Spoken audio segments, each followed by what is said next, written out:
क्या आप सभी को पता है ऐसा कि जब भी अपन शिक्षण करते हैं, जब भी अपन पढ़ाई करते हैं तो उस पढ़ाई में किस तरह से पढ़ाई का जो स्तर था या फिर पढ़ाई का जो पहले लेवल था और जो पढ़ने का तरीका था, तो क्या वो सेम है क्या? क्या जो अपन पिछले जो पिछली वर्ष में अपन जो पढ़ाई करते थे, जो पिछले सालों में पहले समय में जो हुआ है, क्या जो अभी वर्तमान समय में जो पढ़ाई चल रही है, क्या उसमें कोई चेंजेस आया है क्या ऐसा कभी हुआ है क्या? तो आपको क्या पता है कि किस तरह से एक शिक्षण की विधियाँ होती हैं, क्या क्या उसमें चेंजेस आए हैं, या शिक्षण की विधियाँ क्या होती हैं? आप सभी ने कभी ये सोचा है कि शिक्षण में हमें कुछ चेंजेस करना चाहिए, या शिक्षण को बच्चों को कुछ नया सिखाना चाहिए, या बच्चों को ऐसे इस माध्यम से सिखाना चाहिए कि बच्चों को इजीली वे में समझ में आ जाए और उनका सारा एग्जाम्पल किससे कनेक्ट हो, आपके डेली जीवन से कनेक्टेड हो? तो आइए आप सभी को मेरा नमस्कार। आज अपन पढ़ने वाले हैं, आज अपन सीखेंगे कि बच्चों को किस तरह से पढ़ाया जाता है, किस तरीके से उनके बीच में शिक्षा का जो आदान प्रदान है, विचारों का आदान प्रदान है, और जो शिक्षण की जो विधियाँ होती है उसको कनेक्ट करके अपन जो टीचर बनने वाले हैं, भावी समय में अपन टीचर बनेंगे, तो टीचर को किस तरह से एक बच्चे को पढ़ाना चाहिए, एक बच्चे को किस तरह से एग्जाम्पल के द्वारा कनेक्ट करना चाहिए। तो अपन आज की इस क्लास में ये सीखने वाले हैं। तो आप सभी को मेरा नमस्कार, आप सभी का पुनः इस क्लास में स्वागत करती हूँ। और आज अपन सीखने वाले हैं कि शिक्षण का जो शिक्षण के टाइप होते हैं, टीचिंग होती है, टीचिंग के कितने प्रकार होते हैं, उसको समझते हैं। किस किस आधार पर टीचिंग को अलग अलग क्षेत्रों में विभाजित किया गया है, मतलब विभिन्न प्रकार से इनको क्या किया गया है, वर्गीकृत किया गया है। वैसे तो मुख्यतः आपके पेपर में पूछा जाएगा जो शिक्षण शास्त्र होता है, पेडोलॉजी होता है, उसके अनुसार ही आपके पेपर में पूछा जाएगा कि जो टीचिंग होता है, टीचिंग कितने प्रकार होते हैं, मतलब जो शिक्षण होता है कितने प्रकार का होता है। इस तरीके से आपके पेपर में पूछा जाएगा कि शिक्षण कितने प्रकार का होता है। और इंग्लिश मीडियम वाले बच्चे, उनके लिए क्या पूछा है, उनके पे आएगा टाइप्स ऑफ टीचिंग के बारे में उनको क्वेश्चन दिया रहेगा। तो आप उसको किस तरह से एक्सप्लेन करोगे? एक्सप्लेन का मतलब ये नहीं है कि सिर्फ लिखना और पढ़ना। आपने उस जो टीचर ने आपको जो पढ़ाया है, आपके जो शिक्षण का जो आपका जो विषय वस्तु दिया हुआ है, जो आपका टॉपिक दिया हुआ है शिक्षण, तो शिक्षण में आपने कितना सीखा, कितना एनालिसिस किया, कितना आप सीख पाए, एक इसके अंतर्गत आएगा। इस शिक्षण जो विधियाँ होंगी, किस तरह से आपने उन विधियों का सही तरीके से यूज किया है कि नहीं किया है, उन विधियों को एग्जाम्पल के थ्रू आपको जब आप कॉपी में लिखोगे तो क्या आपने एक्सप्लेन करके लिखा है कि नहीं है लिखा है। तो आपको इस वीडियो में आज यही सीखना है कि जो शिक्षण होता है, शिक्षण किस तरह से होता है, कि विभिन्न जो स्तर होते हैं किसके आधार पर, कि उद्देश्य के आधार पर शिक्षण क्या कितने प्रकार होते हैं, और जो स्मृति या बच्चे के सीखने के स्तर के आधार पर शिक्षण कितने प्रकार के होते हैं, और जो मुख्यतः आपकी बुक में दिया हुआ है, आपकी बुक में जो आपके सिलेबस से रिलेटेड रहता है, वो सबसे महत्वपूर्ण होता है कि शिक्षण शास्त्र के अनुसार जो सीखना होता है, बच्चों को टीचिंग करानी होती है, बच्चों को पढ़ाना होता है, किस तरीके से उनको पढ़ाया जाता है। तो आई होप आप सभी को आज का टॉपिक अच्छे से क्लियर हो गया होगा कि आज अपन देखने वाले हैं एक नया ही क्वेश्चन, नए क्वेश्चन के साथ साथ नया एग्जाम्पल, और उस एग्जाम्पल को कनेक्ट करते हुए अपने बच्चों को कैसे सिखाना है, क्योंकि बच्चों को पढ़ाना ही महत्वपूर्ण नहीं होता है, उनको कितना समझ में आया, कितना उनको आउटपुट मिला है, आपको ये भी बहुत ही महत्वपूर्ण ध्यान रखना है। तो चलिए आइए अपना आज का क्वेश्चन देखते हैं। आज का क्वेश्चन क्या रहेगा, शिक्षण कितने प्रकार का होता है, टाइप्स ऑफ टीचिंग क्या होता है। तो मैंने बेसिकली आपको ये 3 विधियां लिखी हुई है, अभी आप इनको ध्यान नहीं दीजिए, आपको तो सिर्फ शब्दों को सुनना है। देन उसके बाद आप जब क्लास अपनी समाप्त होगी तो आप खुद से देखना, खुद से एनालिसिस करना, अपने बारे में समझना कि आपने शिक्षण का तरीका है, जो टीचिंग का तरीका है, क्या ऐसा पढ़ा था कि आपको शिक्षण का इतने अच्छे से मीनिंग क्लियर हुआ था कि नहीं हुआ था। यही अपन डिस्कस करने वाले हैं। तो शिक्षण की जो विधियाँ होती हैं, सबसे पहले अपन जो पेडालॉजी होती है, शिक्षा शास्त्र होती है, इसके अनुसार अपन शिक्षण की विधियाँ पढ़ने जा रहे हैं, ठीक है। तो शिक्षण शास्त्र के अनुसार शिक्षण की विधियाँ 3 तरह की होती है। पहले कौन कौन सी होती है, पहली विधि कौन सी होती है, एक तंत्रीय शिक्षण होता है, एक तंत्रीय शिक्षण होता है। दूसरे नंबर पर कौन सा आता है, लोकतांत्रिक शिक्षण आता है। तीसरे नंबर पर क्या आता है, हस्तक्षेप रहित या स्वतंत्र शिक्षण क्या होता है। अब अपन इनको समझते हैं। शिक्षण का मतलब होता है किसी बच्चे को अपन किस तरह से पढ़ाया जा रहा है, किस तरह से अपन उसको शिक्षा दे रहे हैं।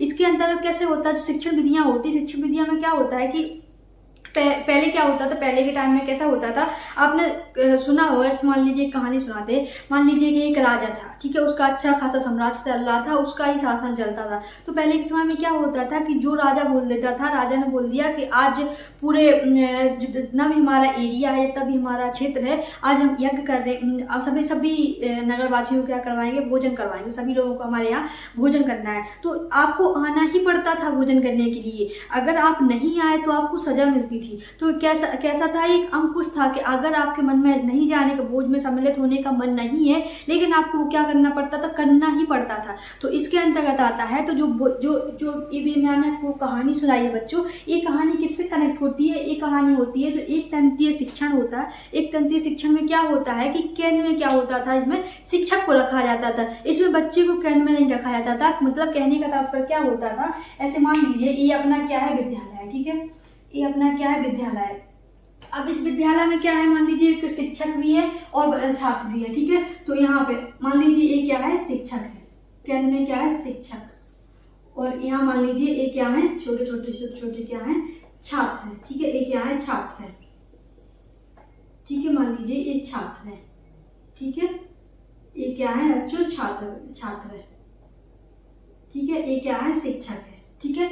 तो इसमें क्या होता था, इस जो एक तंत्रीय शिक्षण होता है, इसमें क्या होता है, इसमें होता है कि बच्चे शिक्षक होता है केंद्र। मतलब शिक्षक ने बोल दिया कि आपको शिक्षक ने बोल दिया कि आपको मेरी बात सुननी है। जो भी कुछ उसने समझाया, जिस तरीके से उन्होंने समझाया, भले बच्चे को समझ में आया नहीं समझ में आया, बच्चा इस विधि थी जो शिक्षण, एक तंत्रीय शिक्षण था, इसमें बच्चा ना तो शिक्षक से कोई क्वेश्चन पूछ सकता था। जो शिक्षक ने बोल दिया, शिक्षक ने बोला कि अगर ए के बाद क्या आता है, ए के बाद सी आता है या ए के बाद सीधे जेड पहुंच जाते हैं, तो बच्चा ए के बाद जेड ही सीखेगा। वो एक भी बात नहीं पूछेगा शिक्षक से कि ए के बाद तो बी आता है, बी के बाद सी आता है, सी के बाद डी आता है, तो इस तरह से नहीं पूछेगा। इस तरह से जो एक तंत्रीय शिक्षण होता था, मतलब इसमें एक व्यक्ति की केंद्रता में जो सेंटर में होता था, उसको किसको रखा जाता था, उसको टीचर के सेंटर में होता था। मतलब इस बच्चे में कोई विशेष ध्यान नहीं दिया जाता, बच्चों के अनुसार शिक्षा नहीं कराई जाती थी, बच्चों के अनुसार शिक्षण नहीं होता था, बच्चों के अनुसार उनको नहीं सिखाया जाता कि मान लीजिए एक बच्चा थोड़ा कम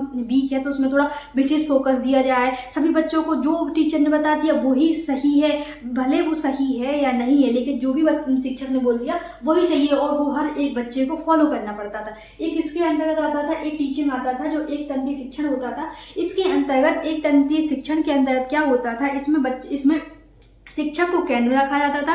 मतलब शिक्षक ही सबसे ज़्यादा, शिक्षक की प्रायोरिटी क्या होती, सबसे ज़्यादा होती थी। शिक्षक ने जो पढ़ाया, जैसे पढ़ाया, जो भी उन्होंने विधि यूज की, उनको वो विधि सही है गलत है, या उन्होंने जो गलत पढ़ाया सही पढ़ाया, इसमें कुछ बच्चे जो विद्यार्थी होते थे कोई भी क्वेश्चन नहीं कर सकते थे। एक विधि कौन सी होती थी, ये विधि होती थी एक तंत्रीय विधि होती थी।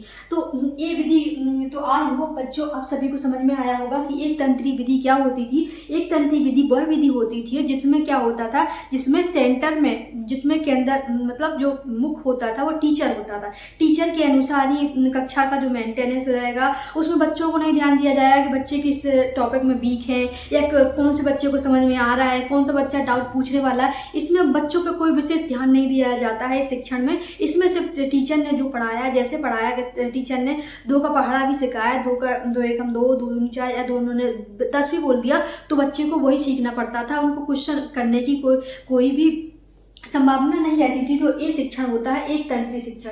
तो आई होप बच्चों आप सभी को एक तंत्रीय शिक्षण के बारे में अच्छे से स्पष्ट हो गया होगा कि एक तंत्रीय शिक्षण क्या होता है, कि जिसमें क्या होता है, जिसमें एक ही व्यक्ति की प्रधानता होती है, टीचर का ही सबसे ज़्यादा महत्व होता है। इसमें बच्चे का हस्तक्षेप ना के बराबर होता था, ठीक है। अब होता है लोकतंत्रीय शिक्षण। क्या होता है लोकतंत्रीय शिक्षण? क्या है, एक बहुत ही लोकप्रिय शिक्षण कहा जाता है इसको, क्योंकि इसमें क्या होता है, इसमें होता है एक पारिवारिक माहौल बना रहता है। पारिवारिक मतलब कैसे, जैसे मान लीजिए एक परिवार है, उसमें सभी लोग क्या करते हैं, सभी लोग हंसते हैं, बोलते हैं, एक दूसरे के साथ अपने विचार विमर्श करते हैं, एक दूसरे से बात करते हैं, अपने विचारों को प्रदान करते हैं और दूसरे विचारों को ग्रहण करते हैं। तो ये सब किसमें होता है, एक लोकतांत्रिक शिक्षण में होता है। मतलब इस शिक्षण के अनुसार जो ये विधि बताई थी, लोकतांत्रिक विधि बताई थी, इस विधि में क्या होता था, इस विधि में एक स्कूल होता था, स्कूल रहता था बाकायदा, वहाँ बच्चे रहते थे, शिक्षक, और क्या होता था इसमें होता था कि बच्चे, जो टीचर ने जो पढ़ाया, बच्चों ने बच्चों के अगर मन में क्वेश्चन भी आए तो उन्होंने क्वेश्चन किए। उन दोनों के बीच में क्या हुआ,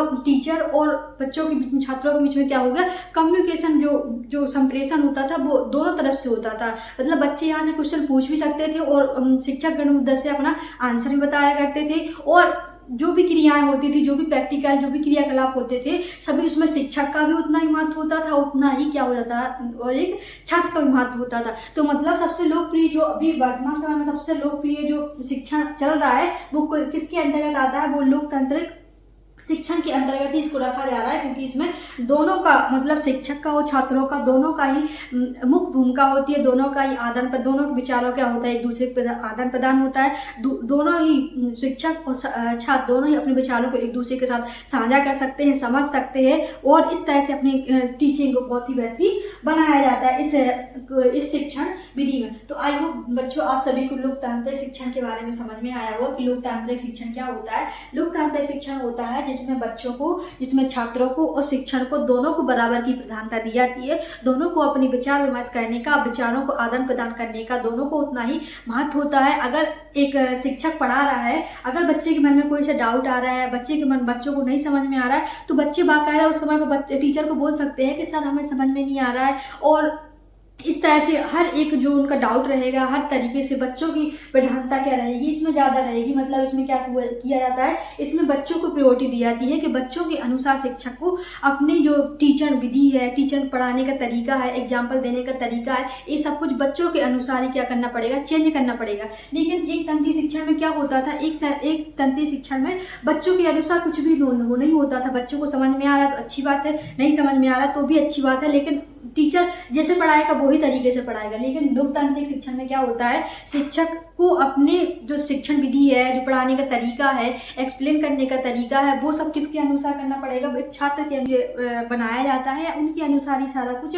जो भी शिक्षण पढ़ाने का, जो भी पाठ्य पुस्तक, सब कुछ क्या किसके अकॉर्डिंग हुआ, लोग छात्रों के अनुसार इसमें क्या किया जाता है, छात्रों के अनुसार बच्चों को पढ़ाने का जो तरीका होता है, नए नए एग्जाम्पल, नए नए तरीके उसमें ऐड करना, ये सब किसके अंतर्गत आता है, इस लोकतांत्रिक शिक्षण के अनुसार होता है। तो आई होप बच्चों आपको एक तंत्रीय शिक्षण और लोकतांत्रिक शिक्षण में समझ में आ गया होगा कि एक तंत्रीय शिक्षण जो विधि है किस तरह से इसमें पढ़ाया जाता है और लोकतांत्रिक शिक्षण क्या होता है। तो लोकतांत्रिक शिक्षण के बारे में आपको स्पष्ट हो गया होगा। अब आती है हस्तक्षेप रहित, मतलब बिना टीचर की सहायता के, बिना हस्तक्षेप रहित विधि, उसको शिक्षण प्रकार बोला जाता है या स्वतंत्र शिक्षण बोला जाता है। स्वतंत्र का मतलब होता है कि इसमें टीचर की सहायता नाम मात्र की होती है, मतलब कि इसमें बहुत नगण्य मात्रा में क्या होती है, शिक्षण की आवश्यकता पड़ती है या शिक्षक का सपोर्ट लिया जाता है। इसमें बच्चे खुद समस्या को ढूंढते हैं और उसको एनालिसिस करते हैं, देन उसका सॉल्यूशन निकालने की कोशिश करते हैं। जैसे मान लीजिए एक बच्चे को स्विमिंग सिखाना है, मतलब तैरना सिखाना है, तो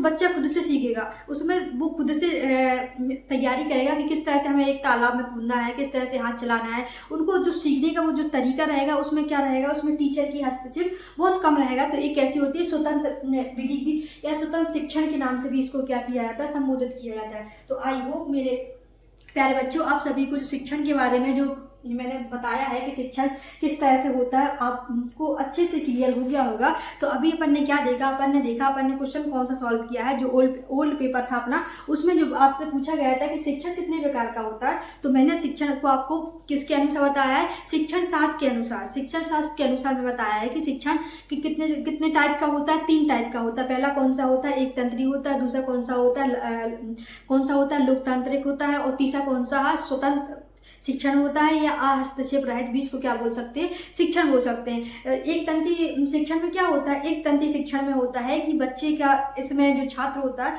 उसकी एक्टिविटीज या उसका जो प्रश्न पूछने का तरीका होता है या जो उसकी भूमिका होती है नगण्य होती है, लेकिन इसमें शिक्षक को प्रायोरिटी दी जाती है। मतलब शिक्षक जो पढ़ाएगा, जैसे पढ़ाएगा, भले बच्चे को समझ में आ रहा है नहीं आ रहा है, ये सब किसके अंतर्गत आता है, ये आता है कि एक तंत्रीय शिक्षण के अनुसार आता है। मतलब इस विधि को हिटलर विधि के नाम से भी संबोधित किया जाता है। मतलब हिटलर, आपने सुना होगा कि हिटलर कितना बड़ा वो करेगा वही सही है, भले वो गलत हो या गलत नहीं हो। तो इसको जो एक तंत्रीय शिक्षण होता है इसको हिटलर के नाम से भी संबोधित किया जाता है। तो अगर आपके पेपर में हिटलर नाम से अगर शिक्षण के बारे में पूछा जाए तो आप उसको बाकायदा इस तरह से एक्सप्लेन करके बता पाओ। और दूसरा शिक्षण कौन सा, दूसरा टाइप कौन सा होता है, दूसरा टाइप होता है लोकतांत्रिक शिक्षण। लोकतांत्रिक शिक्षण में क्या होता है, इसमें बच्चे को और शिक्षक का दोनों का बराबर का आदान प्रदान होता है, बराबर के विचारों का आदान प्रदान होता है, किसी को ज्यादा किसी को कम नहीं दिया जाता। इसमें एक फैमिली की तरह मिलजुल कर रहा है कि किस तरह से, अगर मान लीजिए एक संडे को आपको कभी को घूमने जाना, तो किस तरह से पर्टिकुलर हर एक बच्चे से पूछा जाएगा, हर एक, जैसे फैमिली में पूछा जाता है, हर एक मेंबर से पूछा जाता है कि आपको कहाँ चलना है घूमने, आपको कहाँ चलना है घूमने, आपको कहाँ चलना है घूमने। तो इसी तरह से लोकतांत्रिक शिक्षा में होता है कि हर एक बच्चे को इसमें प्रायोरिटी दी जाती है, हर एक बच्चे की प्रधानता होती है और बच्चे के अनुसार ही क्या होता है, शिक्षा अपनी जो विधियाँ होती हैं, जो पढ़ाने का तरीका होता है, विद्यार्थी के अनुसार ही उसको क्या करता है, ढालने का प्रयास करता है, ताकि बच्चे को जो शिक्षण हो रहा है, जो पढ़ाने का जो पढ़ाया जा रहा है, उसको बाकायदा अच्छे तरीके से समझ में आ जाए। और तीसरे नंबर पर कौन होता है, स्वतंत्र विधि होती है। स्वतंत्र शिक्षण क्या होता है, स्वतंत्र शिक्षण होता है कि इसमें शिक्षक की महत्वपूर्ण जो भूमिका होती है वो बहुत कम होती है। इसमें विद्यार्थी क्या कहता है, विद्यार्थी स्वयं से कुछ प्रश्न पूछता है, कोई समस्या पूछता है, फिर उसका सॉल्यूशन कैसे निकलेगा वो खुद से ही काम करता है, मतलब खुद से ही सारे क्रियाकलाप करता है। वो किसके अंतर्गत आता है, वो स्वतंत्र शिक्षण के अंतर्गत आता है। आई होप बच्चों आप सभी को जो अपना क्वेश्चन था आज का, शिक्षण कितने प्रकार का होता है, वो बहुत अच्छी तरीके से समझ में आ गया होगा।